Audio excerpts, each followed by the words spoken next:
Ողջույն Նորագիր Նյուզի սիրելի հետևորդներ, եթերում ըստեյությանն է, մեր տեղավարում այսօր հյուրընկալել ենք Ազգային ժողովի պատգամավոր Մասկ փոխնախագահ Հակոբ Ասլանյանին։ Բարև ձեզ, պարոն Ասլանյան, շնորհակալ եմ հրավեր ընդունելու համար։ Բարև ձեզ, ես էլ շնորհակալ եմ հրավերի համար։ Սիրով։ Պարոն Ասլանյան, օրերս ձեր եւ Ալեն Սիմոնյանի միջև վիճաբանություն տեղի ունեցավ եւ նա ձեր հասցեին բավականին անհարգալից արտահայտվեց։ Ես չեմ ուզում իր ասածները մեջ բերեմ, բայց պնդեց, որ լացում էիք, որպեսզի ՔՊ-ից դուրս չգաք վարկաբեկելով ձեզ։ Ինչպես կմեկնաբանեք Սիմոնյանի այս պնդումները եւ իսկապես լաց եք եղել ՔՊ-ի շարքերում մնալու համար։ Հապա դուք ուշադիր նայեք ինձ, ես լաց լինող մարդ եմ։ Պարզ մի տրամաբանություն ասեմ։ Ինչ որ մի բանից վախեցող, ինչ որ մի կորստից վախեցող մարդը 3 անգամ պատերազմի դաշտ կգնա, իրար բռնում է դա։ Ես հարց եմ տալիս ձեզ, դա իրար բռնում է։ Ինչու է պնդում այդ դեպքում Ալեն Սիմոնյանը նման բան։ Գիտեք, հիմա ավելի խորությամբ փորձենք հասկանալ։ Հարցն այն է, որ ինչ ասում եմ, դա իսկապես ճշմարտություն է։ Ես դա ամենասկզբում չեմ զգացել, բայց հիմա որ վերլուծում եմ, ես հասկանում եմ, որ դա ինչ է իրենից ներկայացնում։ Բանից պարզվում է, որ ՔՊ-ում մշտապես իր անդամների վրա մշտապես որոշակի կամպրոմատներ են հավաքել, դրա համար էլ որոշ մարդիկ չեն էլ կարում խոսել, ու իրենց համար շատ անսպասելի էր, որ պարոն Ասլանը խոսեց եւ պարոն Ասլանի վրա, քանի որ ոչ մի տեսակ կամպրոմատ չունեն, խոսքս որևէ գործարքների մեջ ներառվելը իմ կողմից կամ կոռուպցիոն գործարքների մեջ խցկվելը կամ հովանավորչություններ անելը, մի խոսքով ոչինչ չգտան, ծիծաղելի է ասել պարոն Ասլանյանը, երբ որ մենք իրեն հեռացնում էինք, ինքը լաց էր լինում։ Ես ուզում եմ հասկանալ, զուտ տղամարդկային տեսակետից, ինչ է իրենից դա ներկայացնում։ Այսինքն, պարոն Ասլանը այնքան թուլակամ է, որ կարող է լաց լինել ինչ որ պաշտոնի, ինչ որ բանի համար, սիրելիներս, ծիծաղելի է, ուզածդ մտածող մարդը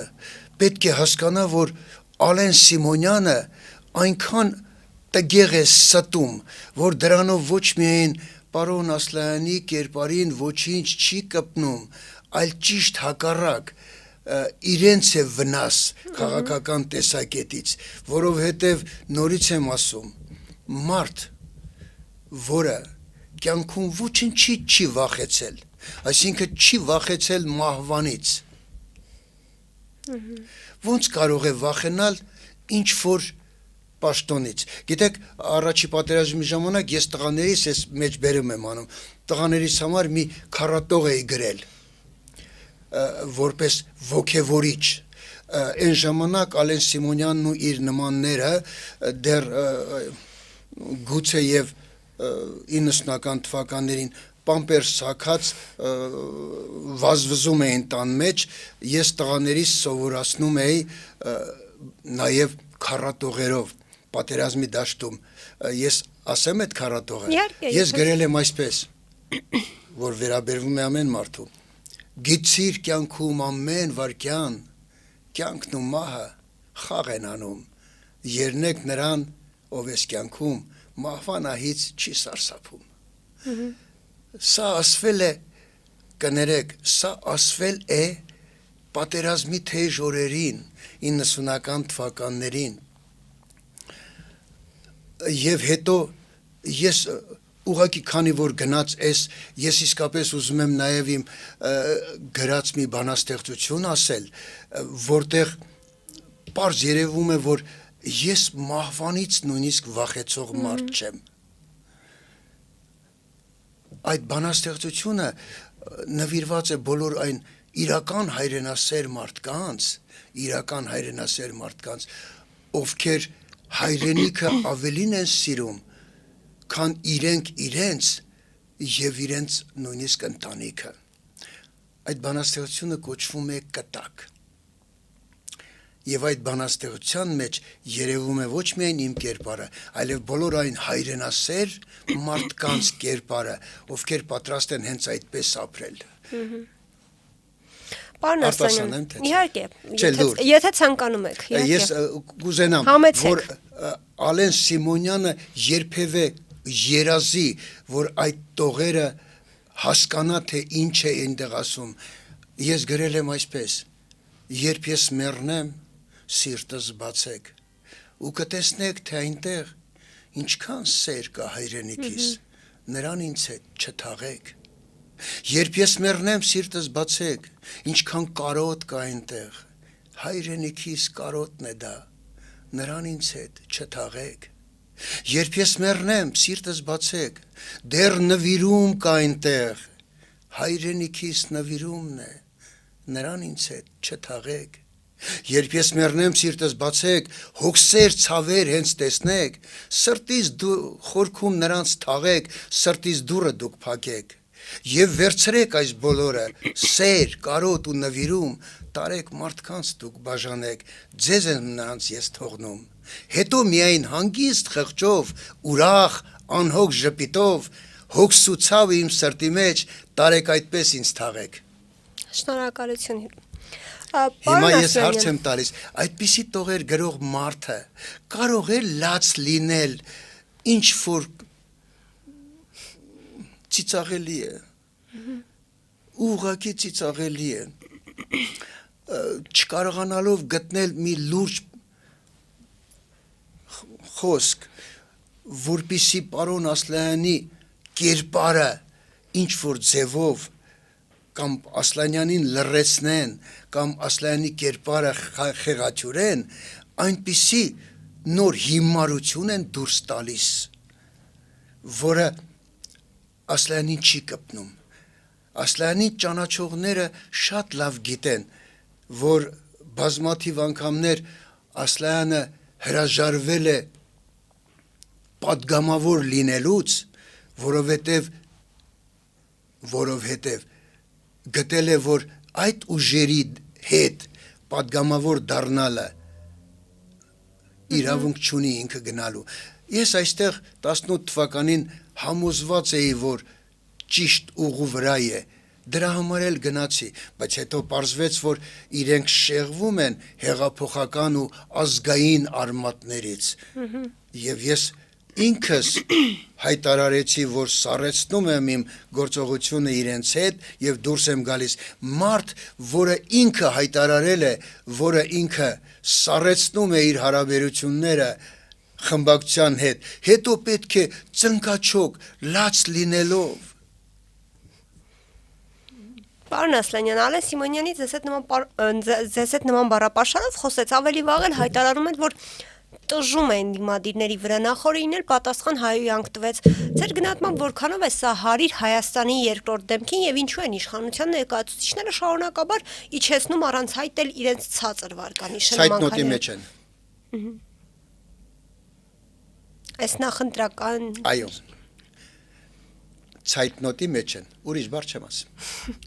Եվ պարոն Հասկանալի էր, չէ՞։ Իհարկե, դուք Արցախյան 3 պատերազմների մասնակից եք, դուք էլ ներողություն ձեր խոսքում նշեցիք, վերջին պատերազմում անգամ վիրավորում եք ստացել, բայց հենց ԿՊԻ ցուցակով պատգամավոր դարձաք 44-օրյա պատերազմից հետո 2020 թվականի դեկտեմբերին։ Ինչու ամենայնիվ որոշեցիք վերցնել մանդատը կամ գոնե չլքել խմբակցությունը, երբ շատերի գնահատմամբ հենց ԿՊԻ եւ Նիկոլ Փաշինյանի կառավարման հետևանքով մենք կորցրեցինք Արցախը, այդ ժամանակ Արցախի 75%-ը։ Կներեք, ես հավատում էի Նիկոլ Փաշինյանին։ Հավատում եք, որ ինքը չի տվել Արցախը։ Այո, ես պետք է ինքս համոզվեի։ Ես այդ ժամանակ հավատացել եմ։ Հավատացել եմ այն բոլոր խոսքերին, որ ասվել է։ Եվ պայքարել եմ, որ այդ խոսքերը իրականություն դառնան։ եւ եկել է մի պահ, որ այլևս այդ հավատը կորել է։ Հիշում եք, ավելի շուտ 3 կարծեմ, ես հաղորդման ժամանակ այդ միտքը նորից ասացի, ձեզ մոտ էլ կասեմ։ Օրինակ դուք մեզանից որևէ մեկ իր կյանքում ինչքան որ սկսել է, բոլոր այն մարդկանց հետ ինչ հարաբերություններ ունեցել է, հավատացել, հիասթափություն չի ապրել որոշ մարդկանցից, որոշ մարդկանցից չի հեռացել, որոշ մարդկանց նկատմամբ պատելություն չի ապրել, որոշ մարդկանց նկատմամբ արհամարանք չի ապրել, սիրելիներս դա մարդկային է, դու հավատում ես, որոշակի ճանապարհ ես անցնում, հետո տեսնում ես, որ ձեր ճանապարհները իրար չեն բռնում եւ վերջացավ գնաց։ Գիտեք ցավալին որն է, որ թող ինձ ներեն այդ բառի համար կան քպեական զոմբիներ, որոնք մտածում են, որ եթե պարոն Ասլյանը քպեից դուրս է եկել, ուրեմն ինքը վայ, դավաճան է, էս է, այն է, սիրելիներս ոչ, մեր ճանապարհները տարբեր են, որովհետև մենք պարոն Աղազարյանի հետ հստակ դիրքորոշում ունենք, մենք ոչ մեր ազգային արմատներից եւ առավել եւս մեր հեղափոխական սկզբունքներից ու սահմանադրական մոտեցումներից չենք շեղվել եւ հետո ցույց տվեք պատմության մեջ մեկ դեպք, երբ հեղափոխություն արած մարդիկ մինչև վերջ իրար հետ գնացել են, չի կարող պատահի, ամենատիպիկ օրինակը ֆրանսիական բուրժուական հեղափոխությունն է, Դանտոն եւ Ռոբեսպիեր, ամենա լավ ընկերները, բայց ի վերջո Ռոբեսպիերի հրամարով Դանտոնը գլխատվեց, ճիշտ է, ճիշտ է, ինչի մասին է խոսքը, Դանտոնը դավաճան չէր, հակառակ, Դանտոնը, երբ Դանտոնին ուզում էին գիշերով Փարիզից հանել, ինքը հայտարարեց, որ ես իմ քաղաքական գաղափարներն ավելի բարձր եմ դասում, քան իմ կյանքը, եւ չփախավ, իսկ երբ նա կողմնակիցները իրեն ասացին, մենք կարող ենք գիշերվա ընթացքում Ռոբեսպիերին բանտարկել եւ իրեն ոչնչացնել, ասեց ես ֆրանսացու արունը ֆրանսացու ձեռքով չեմ թափի։ Եվ ինքը փաստորեն դարձավ, չնայած ինքը Ռոբեսպիերը դրանից որոշ ժամանակ հետո արժանացավ նույն ճակատագրին։ Դուք պատմության ուսուցիչ եք եւ որքանով գիտեմ հիմա էլ եք դպրոցում դասավանդում, Ես արդեն դուրս եմ եկել, որտեվ չհասցրեցի։ Այո, անցյալ սեպտեմբերից մինչև հունվարի կեսերը ես դասավանդում էի եւ նորից կարծես երիտասարդությունս ետ էր եկել,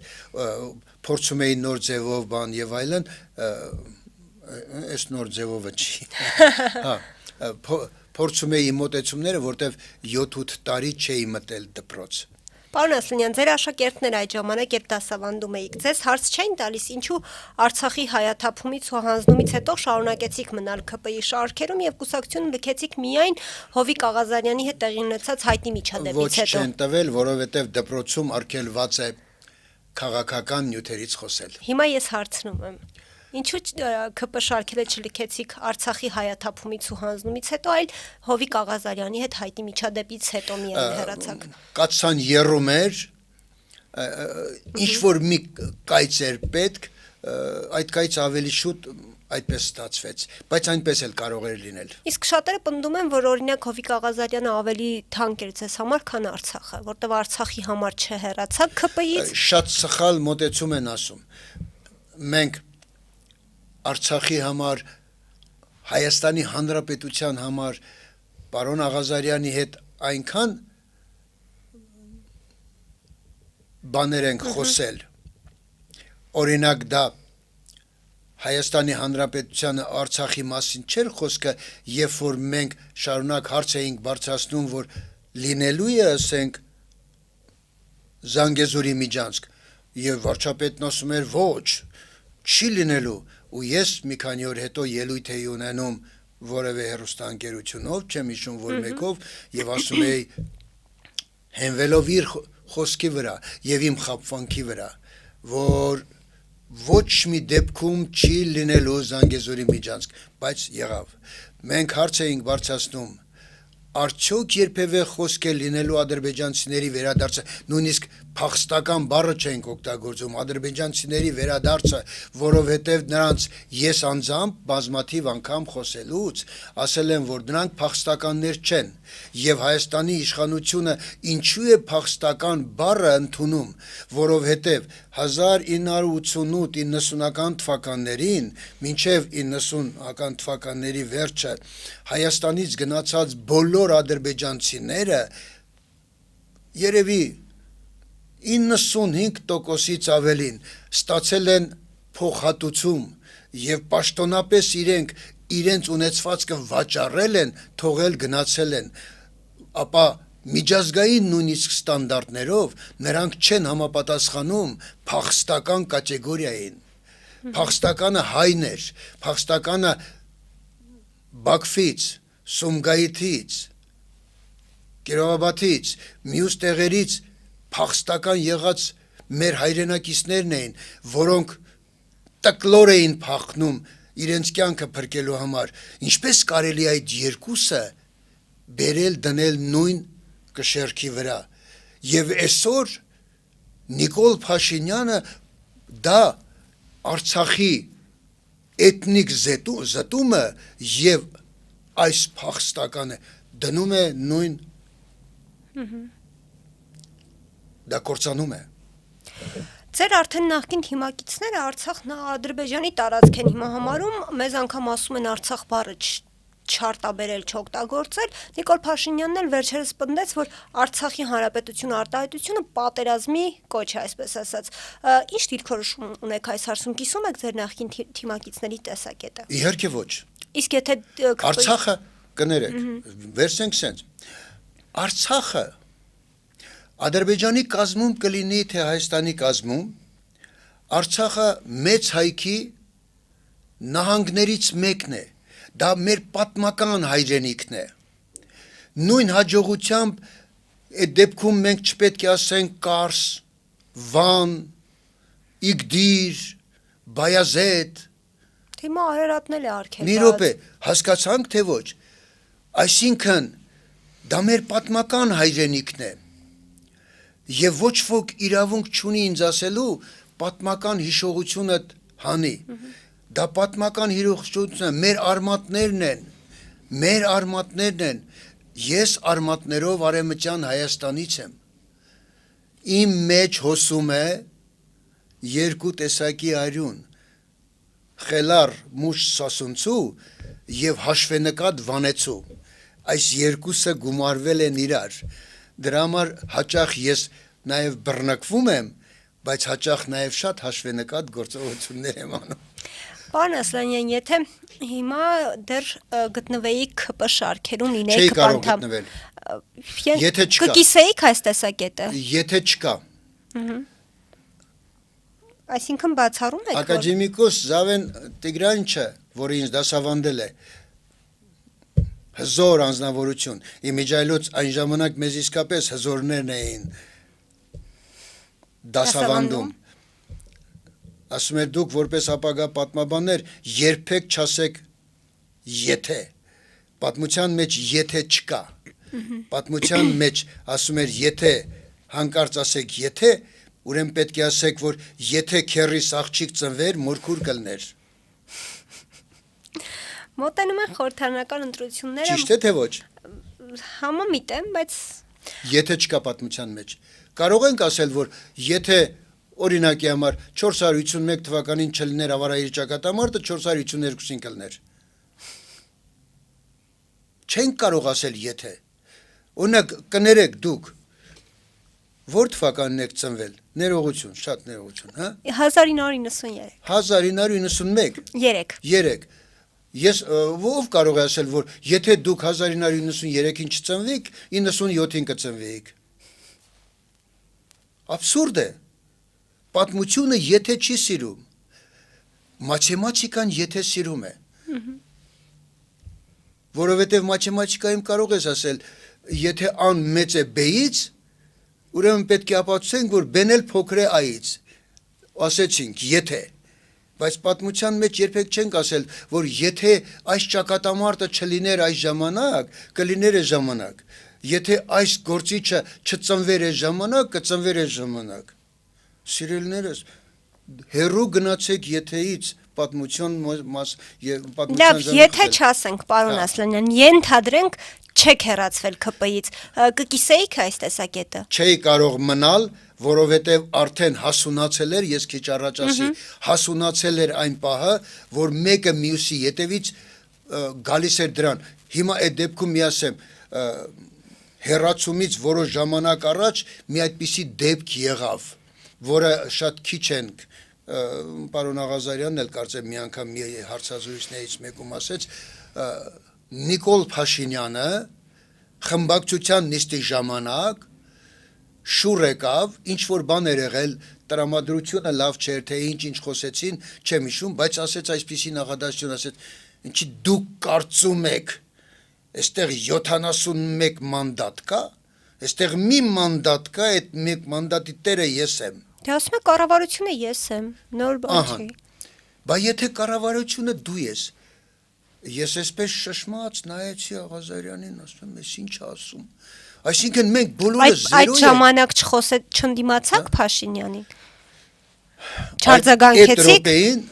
Այդ րոպեին ոչ, մենք Աղազարյանի հետ առանձնացանք, սկսեցինք խոսել, մտածել, որ սա արդեն կործանում է տանում։ Իսկ ինչու չարձագանքեցիք հետեղում Նիկոլ Փաշինյանին։ Երևի թե ասենք չարձագանքեցինք այդ րոպեին, որովհետև անակնկալի եկանք։ Անակնկալի քաղաքական գործիչը չպետք է այդքան արագորեն արձագանքի։ Քաղաքական գործիչը ինձ լսում է, ես այդպես եմ կարծում, դա Չերչիլն է ինձ սովորեցրել։ Նախ պետք է շատ ուշադիր վերլուծի, հետո նոր իր վերլուծություններն ասի։ Մենք հետագայում եկանք այդ եզրակացության։ Իսկ գուցե վախեցաք, որ գուցե ձեզ հեռացնեն ԿՊ-ին այդ ժամանակ։ Խեղդվեցի ես։ Քիչ առաջ վախի մասին ես խոսեցի։ Պարոն Ասլանյան, մոտենում են խորհրդարանական ընտրությունները, մաս կհայտարարել է, որ մասնակցելու է դրանց։ Նենց խոսեցի ջուրը։ Լավ, հասկացանք, որ դուք չեք վախենում։ Ես պատերազմի դաշտում գիտես չեմ ասել բալիկ։ Ես ասել եմ կյանքում մենակ մի բանից եմ վախենում։ Ես վախենում եմ վախենալուց։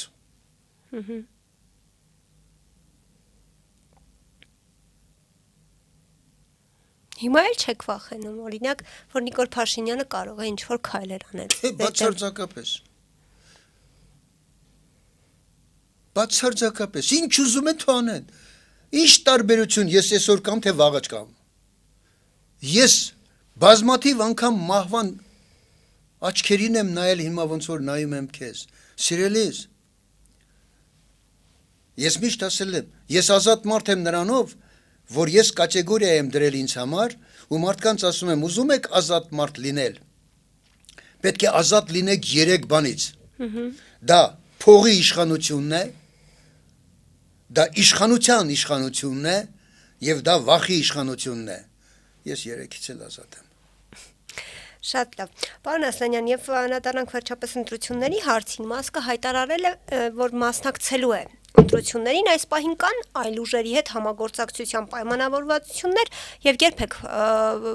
պատրաստվում հայտարարել դրա մասին։ Երևի մի 2 շաբաթից, բայց անպայման մասնակցելու ենք։ Անպայման մասնակցելու ենք, որովհետեւ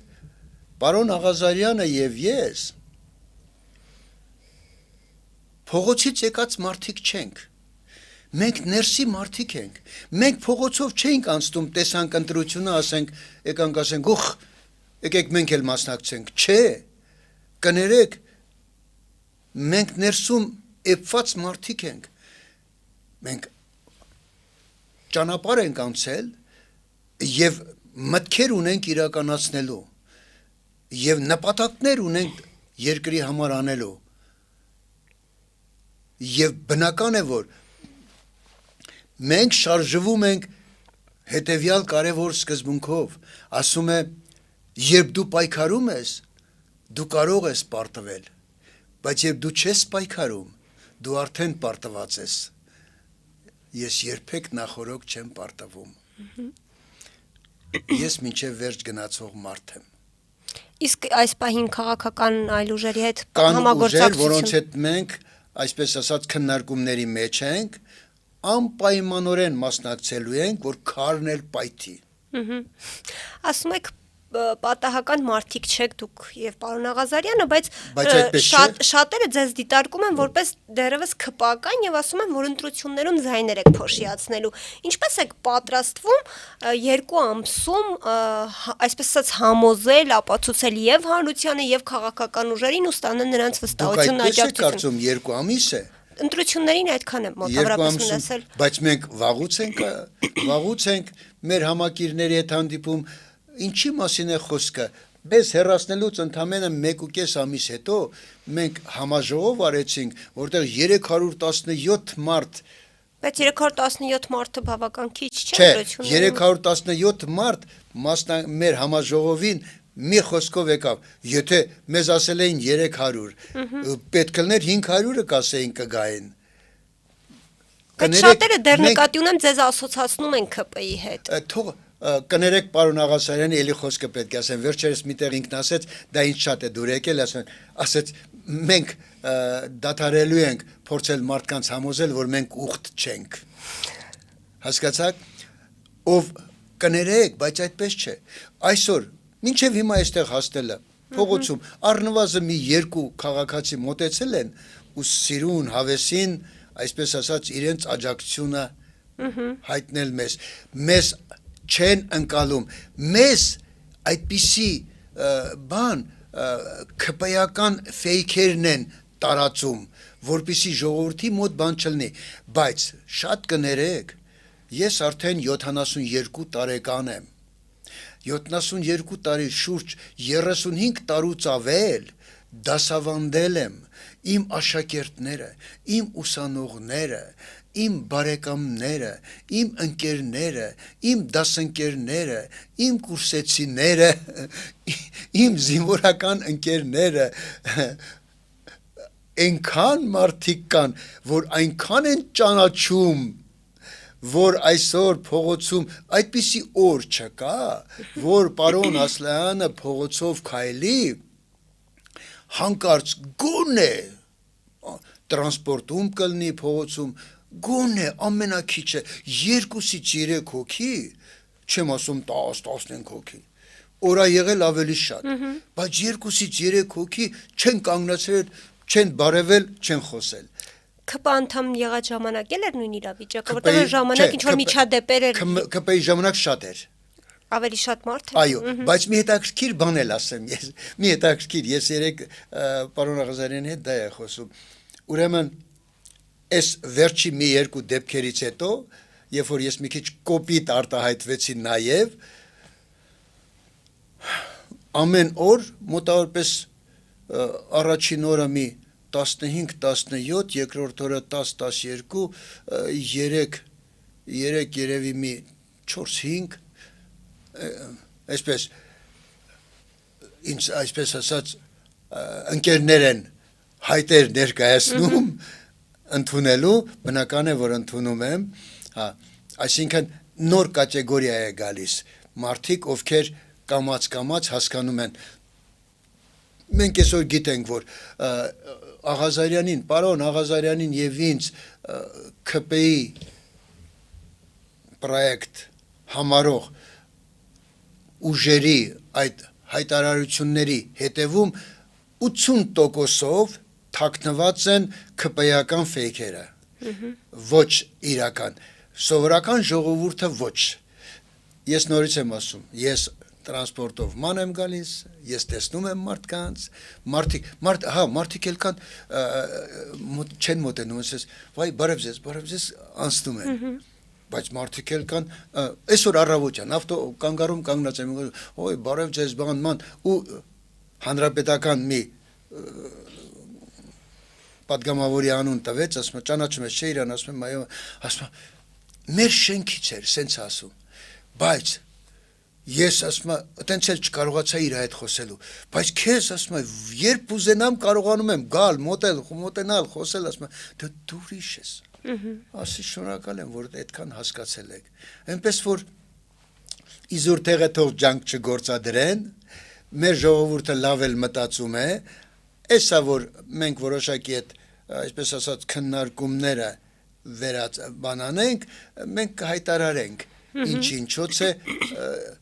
իսկ ինչ վերաբերվում է փոշիացմանը, փոշիացման ամենամեծ փոշիացման դեմ լինողը մենք ենք ու մենք չենք փոշիացնի։ Մենք այսօրվա դրությամբ ռեալ հնարավորություններ ունենք։ Պարոն Ասլանյան, հավատում եք, որ ընտրություններով հնարավոր է Հայաստանում իշխանափոխություն հասնել, մանավանդ որ Նիկոլ Փաշինյանը ներկայումս արտաքին ուժերի այսպես աջակցությունը ունի։ Եվրոպայի։ Այո։ Նաև օրինակ Հական Ֆիդանն էր ասել, որ աջակցում է նույն ԱՄՆ փոխնախագահ ասաց, որ ընտրություններում։ Այո, հենց դրա համար էլ իրենք էյֆորիայի մեջ են։ Իրենք ասում են 70%։ Գիտեք ինչու։ Մի կողմից ժողովրդի մոտ ապաճա են առաջացնում, որ չգան։ Նիկոլ Փաշինյանը ունի ֆիքսված քանակություն։ Ֆիքսված։ Դա իշխանական ռեսուրսներն են, չէ՞, եւ իրենց սպասարկող ուժերը։ Այդ ֆիքսվածը հիմա պարզ ասեմ, եթե ասենք միլիոնի չափ գա ընտրողները, ապա ինքը 40% կհավաքի, եթե միլիոն գա։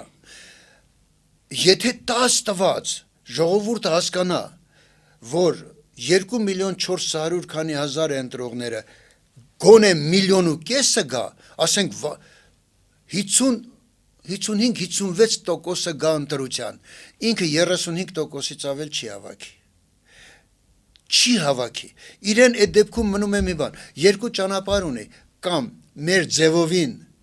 հենց ընթացքում որ զգա, որ ինքը պարտվում է մեջտեղից հանի, որտեվ ամենամեծ հարվածը մեր ձևովից է գալու իրեն, կամ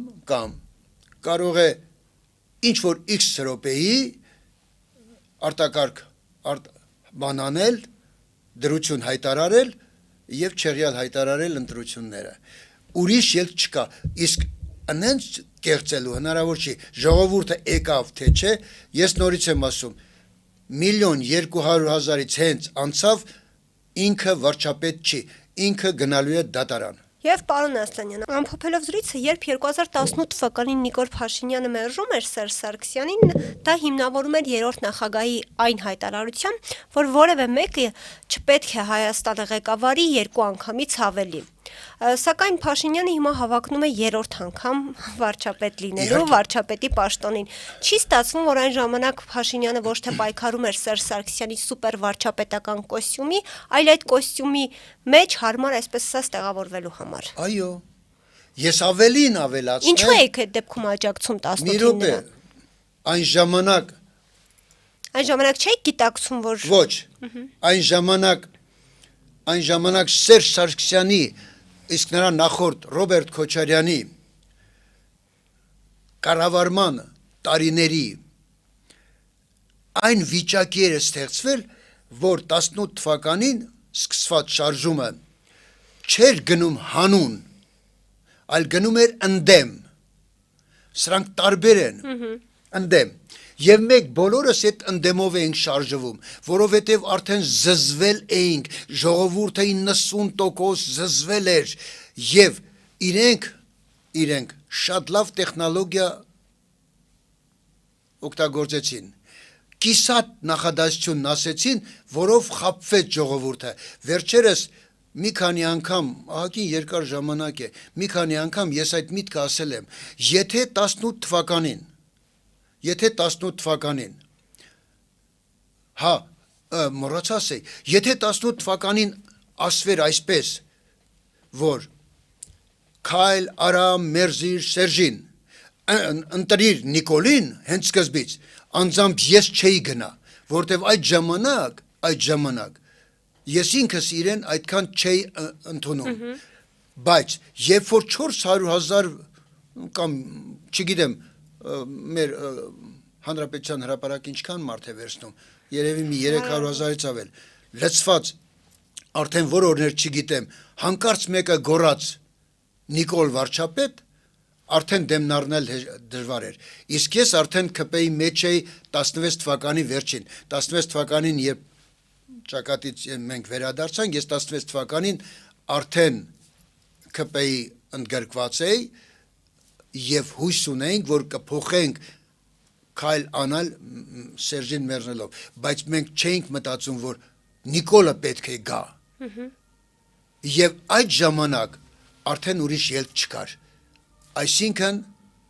ինչ եղավ։ Խաբվանքը դրվեց հենց սկզբից։ Քայլ արա մերժիր Սերժին, կանգնեց այդտեղ,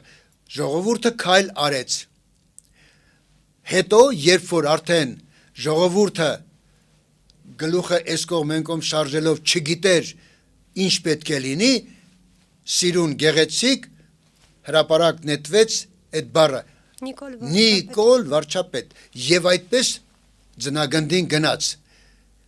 Հասկանում եք, ես այդ ժամանակ դասավանդում էի միջազգային կարգի դպրոցում։ Ինձ հրավիրել են կառավարություն։ Բացի դրանից, եթե Ալեն Սիմոնյանը ուսապարկ է, պարոն Ասլանյանը ուսապարկ չէ։ Եվ եթե վարչության նիստի ժամանակ զուտ քաղաքական իմաստով ես ասել եմ, որ երբ որ Նիկոլ Փաշինյանը ինձ հարցրել է, որ քանի տոկոսն է իմ ներդրումը ԿՊ-ի, ասել եմ 90, ես ուզեցել եմ ասել, որ այն 0.1-ը ես կամ ի տարբերություն այն ուսապարկերի, որոնք լրիվ 0 են, եթե ես լրիվ 0 լինեի, ինձ որտեղից պետք է գտնեին այդ 0-ների մեջ։ Հարցը չէ առաջանում, ճիշտ է թե ոչ, ուրեմն ես ինչ-որ արժեք ունեցել եմ, որ իրենք կանչել են, խնդրել են, առաջարկել են,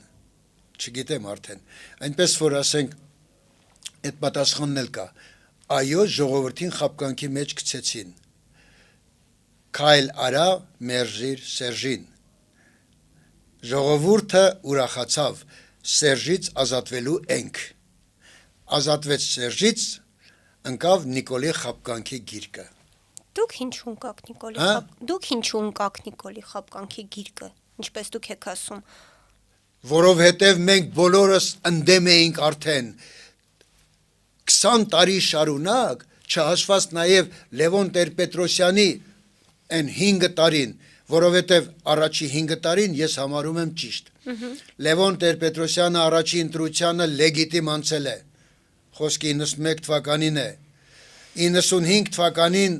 Լևոն Տեր-Պետրոսյանի սկսմով, երբ որ առաջին անգամ կեղծվեցին ընտրությունները եւ հիմք դրվեցին այս ամբողջ խայտարակ վիճակին, դա 96 թվականի նախագահական ընտրություններն էր։ 96 թվականից հետո, ասենք, ես միշտ եղել եմ ընդդիմադիր։ Ես միշտ հակառակ եմ խոսել։ Միշտ հակառակ եմ խոսել։ Եկել հասել էր մի մոմենտ, երբ այդ խոսելուց արդեն պետք էր, ես չեմ ուզում ուրիշ խորանալ, այո, ես բազմաթիվ անգամներ նույնիսկ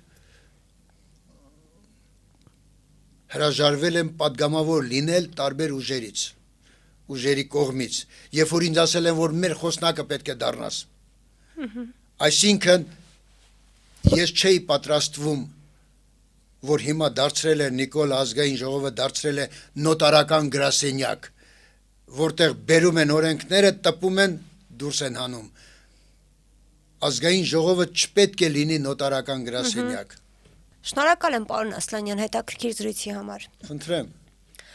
Իմ հյուրն էր ազգային ժողովի падգամավոր Մասկ փոխնախագահ Հակոբ Ասլանյանը։ Կհանդիպենք։